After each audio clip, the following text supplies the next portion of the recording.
Most people need to learn how to ask questions well. Many people prefer to talk rather than listen. Skilled listeners are rare.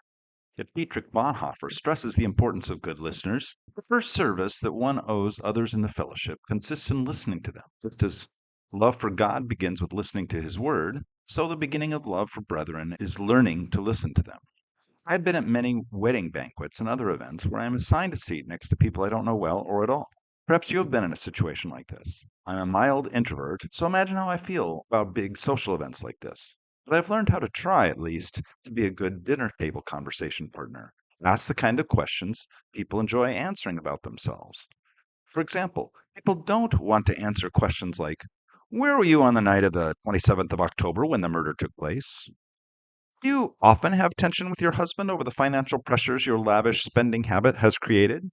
What do you know about your firm's famous mishandling of its federal payroll taxes? In other words, people don't enjoy answering questions a lawyer might ask while cross examining a witness or the defendant. But they do often enjoy answering open ended questions about themselves and their families. So, what do you most enjoy about your job? How do your children's different personalities come out in your play with them? How would you describe your family's motto or mission statement? Jesus' teaching methods were designed to elicit interest and response from people spiritually prepared to receive his teaching. His questions provoked people to think more deeply about the topics he taught. He was skilled at keeping people's attention and provoking them to think.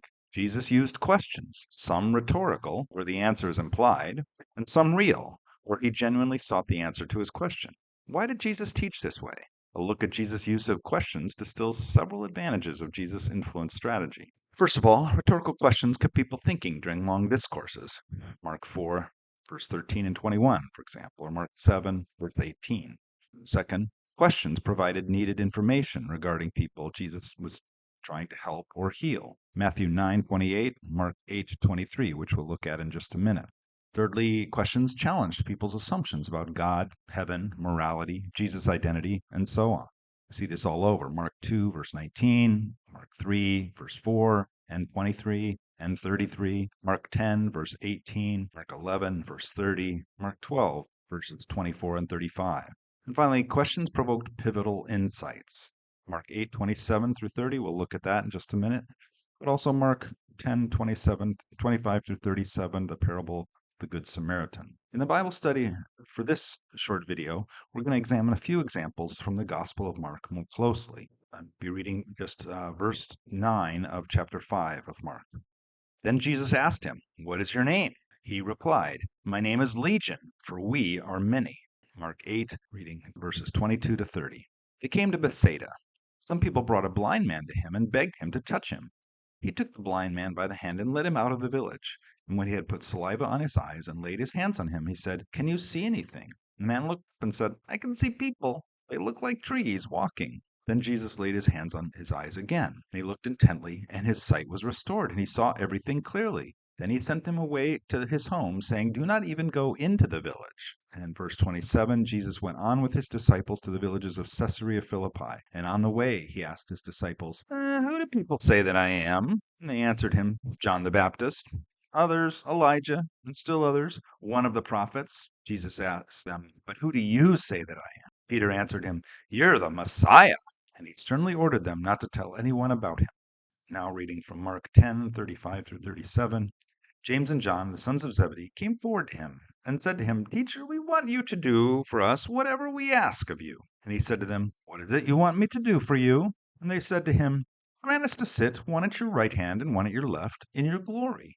I'll be reading also from Mark 10, just verse 51. Then Jesus said to him, "What do you want me to do for you?" The blind man said to him, "My teacher, let me see again." The first scene in Mark 5 is surprising because Jesus had already tried to cast a demon out of the man, but his first effort failed. The man had been acting erratically, and it was apparent he had a demon. But he kept moving toward Jesus and approached him after Jesus already told the demon to come out of him. By asking the question, "What is your name?" Jesus learned more about the problems the man was facing. He had a great number of demons in him. A legion is the term the Romans used for a unit of soldiers, typically numbering 2,000 to 6,000. There was no doubt that Jesus could heal the man and eradicate the demons, but he needed more information than was obvious initially. In the second scene, in Mark 8:22 to 30, This is also a case where Jesus' first effort at healing seems not to work, though in this case for a very different reason. People bring Jesus a blind man, asking Jesus to heal him. There is no indication that the blind man knows what is happening. He makes no request of Jesus. It is made on his behalf. Jesus rarely is eager to heal someone without an expression of faith, but of course, he has compassion for this helpless blind man. So, as Jesus often does, he works to build the faith of the blind man that will allow him to participate in his own healing. After Jesus' first touch, he says uncharacteristically, "Do you see anything?" Might sound like Jesus is worried he's losing his touch, but I believe he is trying to get the man to recognize that Jesus' touch did change things, and he now has more sight than before, though not total clarity. "I see men, but they look like trees, walking." Jesus then touches him again, and Mark tells us the man looked intently, and his eyesight was restored. Jesus' question to the man focused the man on the healing process and invited him to participate in it by looking intently. And then he was brought to full restored sight. Not only was Jesus not losing his touch, but he was also being very consistent. Healing for people comes when they bring faith to the table. He was building this man's faith. Now, this healing of the blind man, requiring a second touch from Jesus, is a kind of parable of precisely what happens to Peter in the next section when Jesus asks two questions that brought about the pivotal insight in the training of his disciples. First, he asked, "Who do people say that I am?" Verse 27. The answers come quickly and easily. Every disciple had a popular answer. The whole country had offered various opinions about who Jesus was. Then the moment of truth came when Jesus asked, "But who do you say that I am?" Verse 29. The one word "but" told it all. All of these answers are insufficient. "Who do you know me to be?" The disciples sat still. Could it be true? Peter took the bait and, prompted by the Holy Spirit, declared, "You're the Messiah!" So the muddled answers of the crowd were like the muddled sight of the blind man. They're getting something right, but they don't have it fully. It's as if everyone sees Jesus like trees, blurry. They see he's spiritually powerful, but they don't see him clearly. Then Jesus touches them, especially Peter, once again. "But who do you say?" Clarity comes with faith and power. By asking both questions, he asked, Jesus provoked the disciples to think and not be satisfied with rumor and supposition. The resulting declaration from Peter turned the course of events in a different direction, toward Jerusalem, toward conflict, toward Jesus' death and resurrection. Finally, the two scenes in Mark 10 show Jesus in two different situations asking the same question, which I have titled the servant's question. What is it you want me to do for you? This question is surprising for Jesus to ask in both cases for different reasons. With James and John, it seems clear from the outset that they are asking for something inappropriate, which is why they make their unreasonable demand at the beginning. With the blind beggar Bartimaeus, it seems absurd for a different reason. The man is quite obviously blind, and Jesus could have easily intuited what the man wanted. But in both cases, Jesus asked them to express their desires as a request, almost as a prayer. James and John seek glory, and the blind man Bartimaeus seeks mercy. But Jesus listens to both their requests, and both receive, if not what they ask for, at least what they need. It is a good reminder that just because someone is needy doesn't mean we can assume we know what they want. It never hurts to ask. I've prepared another video just on this topic of the servant's question. Please follow the link in the description of this video. Leadership, like any relationship, involves two-way communication. In talking with people, the way we use words is critical. We can encourage or discourage people, often open them up or close them to us. We can motivate and inspire or dampen enthusiasm and engender doubts. Of course, this is a leadership skill, but really this is simply a friendship skill. We want to be the kinds of friends that know how to draw out the thoughts and feelings of our friends, our spouses, our children, and to do this well. We want to love people by listening well to them. We want to learn to ask questions that treat people like their thoughts and feelings are important. When we ask open-ended questions, we hear more from them and learn more from them than if we ask specific questions looking for specific answers. For example, considering the difference between "what did you enjoy about your day" and "did you have a good day?" The first question is more open-ended and will likely get more response than the one-word yes or no of the second question. We can decide to ask people questions and then get trapped in the form of questioning that produces defensiveness on the parts of the responders simply because we ask questions of them the way a lawyer asks questions while cross-examining a witness. So we need a different approach that doesn't make people defensive, for they have nothing to defend, and one that makes them the expert regarding the fundamental information pertinent to their lives. If they are struggling with a decision, or if we want to help them make a good one, we must proceed as if they are the owners of their lives and the ones with the most information about what they want to see happen. The table here contrasts closed and open questions. If we're going to have good conversation with our friends, we'll try to use open-ended questions that honor the responder as the expert on their own life. I won't read the table, but I'll just highlight a few things. Obviously, when the question is yes, no, all the information is in the question. When the question is who, what, where, when, how, all the information is in the answer. That's the kind of questions we want to be asking. And finally, the question of why. Why are you doing this? Why did you do that? Why are you thinking about this? Can make people feel defensive. It doesn't sound like you believe that there are any good answers. Whereas if you just rephrase that question, what are the reasons you are? I can think of many reasons why you might do this, but I'm interested in yours. Doesn't make people as defensive.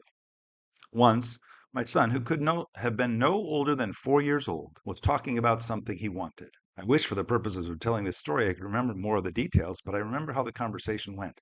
I told him, "Oh, Mark, you don't want to do that." He responded right back to me, "I am the boss of what I want." And of course, he was right. At age 4, he was not the boss of very many things, but he was the boss of his desires, and my telling him he didn't want something wouldn't change that. This table can be summed up: people are the experts of their own lives and the bosses of their desires. Even when I seek the guidance of others in my life, I want them to acknowledge that I at least have a few clues. When we seek to help others, we must do it with humility. Focusing on using open questions is futile or even deceptive if we believe we really are the experts in the conversations with our friends regarding their lives. If I think my job is to get my friend to see her situation the way I see it, I will ask leading or manipulative questions to draw her into the web of perspective I have spun. However, if I sincerely believe that she is the expert on her own life, I will ask her the kinds of open questions that make it possible to hear from her regarding motives, desires, objectives, and goals. I won't have to remember to ask such questions. I will naturally ask them because these will be the questions I actually have. My friend won't feel manipulated or trapped, but instead served by good questions that help her understand her own thinking, her desires, and how God speaks to her amidst those things. When we're met with a friend who is thinking through a decision that may very well affect their life, even your life, it's tempting to give advice. My video on the wisdom of Solomon examines why giving advice is a risky proposition. For now, let's just consider how to have a productive conversation with that friend without giving advice, just by asking questions, hopefully good questions that will serve your friend. Consider the situation in the following table. This is a conversation with a friend wanting to drop a commitment. The presenting issue is your friend desires your approval for your decision to drop their commitment to your ministry team. What concerns do you have? You fear their decision is based on self-protection and risk avoidance rather than a truly wise decision. What would be some bad questions you'd be tempted to ask? Now, we're not going to ask these questions, but let's just kind of get them out in the open and say, yeah, I could see myself asking this question. How do you think the others will feel being dropped like this? How do you think I feel? Have you ever considered my feelings? What could possibly be a higher priority than serving on this team in this way? Now, what would be advice you'd like to give? Now, you're not going to give it, but just acknowledge that you might have some advice that could easily roll off your tongue. You're not going to say it, but kind of get it out of your system. Don't drop the commitment to the team. It's the most rewarding thing you do all week. You're only dropping the team because you don't mind disappointing me, but you cannot say no to your boss or your parents. Okay, that's the advice you'd like to give. You're not going to give that advice. What would be open-ended questions that would actually promote a good decision? So, friend, what are the commitments in your week that you most enjoy, and what is satisfying about them? What priorities make this choice look attractive? What would be sacrificed? How can those trade-offs be avoided? Now, you can see how this process would help your friend think through the decision, but not make your friend feel guilty or manipulated into making the decision that you want them to make. Practice, let's consider a second situation, one not involving a ministry commitment, but still might have many implications for your friend, including financial, relational, even spiritual issues. Consider the next table summarizing this conversational plan. This is a conversation with your friend about a housing change. Presenting issue is your friend desires your approval for their decision to move out of their apartment, leaving roommates behind. What concerns do you have? You know, her roommates have made different lifestyle choices which are hard for your friend. In addition, her conflict avoidance and harboring of resentments have increased the tension. Bad questions you'd be tempted to ask. Again, you're not going to ask them, but just recognize you might have them. Do you have a string of broken relationships and unreconciled friendships behind you? Is this your usual way of dealing with relational tension? Advice you just love to give. Now, you're not going to give it, but just recognize that you might have it. Before you move out, you should try to reconcile first. You should also try to learn some lessons and be humble about your contribution to the situation now. Open-ended questions that would promote a good decision. How have your conversations gone regarding your hopes to move out? What are the tension points in your relationships? How do you contribute? What could you do to address these tensions? How might God be at work in your current circumstance? I encourage you to practice now. Some listening to this might be very good already at asking open ended questions. But if you know that this is not a strength, I encourage you to take some time with a friend, a spouse, a teenage child, or a colleague at work and practice asking good questions in a short conversation. One of you could present a dilemma or issue about which you seek clarity, perhaps a decision you will soon face. Or else you could talk about a recent event regarding which you still have some unprocessed feelings, positive or negative. The other will be simply trying to draw out the one speaking by asking good questions and trying to help the one gain clarity, perspective, or peace. Take 5 or so minutes, maybe 7 minutes, then switch roles. It's also a great exercise to try between spouses if you're not used to this kind of effort in your marriage. And finally, a few questions for reflection. Think about your own experience of being asked good, open ended questions by a friend whose chief interest was to listen to you and to help without giving advice. What did that feel like for you? Among your acquaintances, who are good at it? Secondly, how do you do at choosing open ended questions in your conversations with others? How would you like to grow? Can you trust to give you feedback on this when you need to improve? You may need to enlist their help explicitly. Thank you for watching this video. Please like the video and subscribe to my channel if you have not already. Do you have a friend who might benefit from this or other videos on my channel? Would you send them a link? Thanks, that would really help me out.